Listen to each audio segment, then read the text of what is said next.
I'm concerned. I'm concerned as a parent. There has been a sharp increase in the number of cases of child sexual abuse imagery handled by the Winnipeg police over the last decade. Advocates say it's a concerning trend for parents and survivors of the crime. That shows that our kids are not safe. That's the voice of a mother of a child who was allegedly abused and recorded at a daycare on Aberdeen Avenue. We're not naming them to protect the identity of the child, but they say the trend is disturbing and agencies protecting kids in the province need to do a better job working together.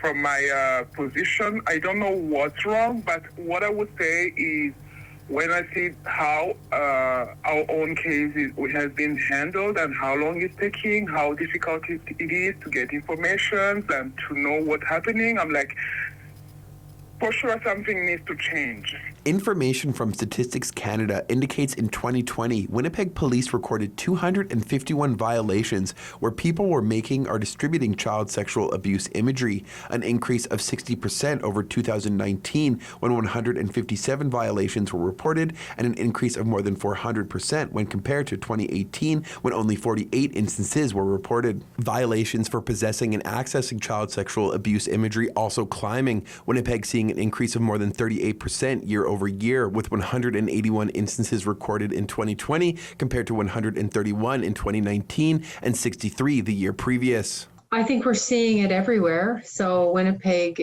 would not be the exception. According to the Canadian Centre for Child Protection, COVID-19 has only made the situation worse.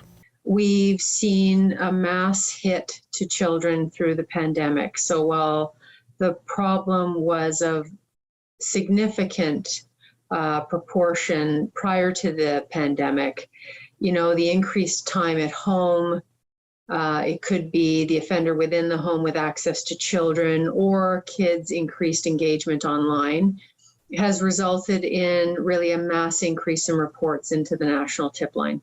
Arneson says more needs to be done to keep kids safe online, saying right now the internet is a dangerous, unregulated environment in which technology has put children into contact with adults in a way that would never be appropriate in real life. It's almost like the tsunami has hit surrounding the implications from the decisions to not regulate the online world.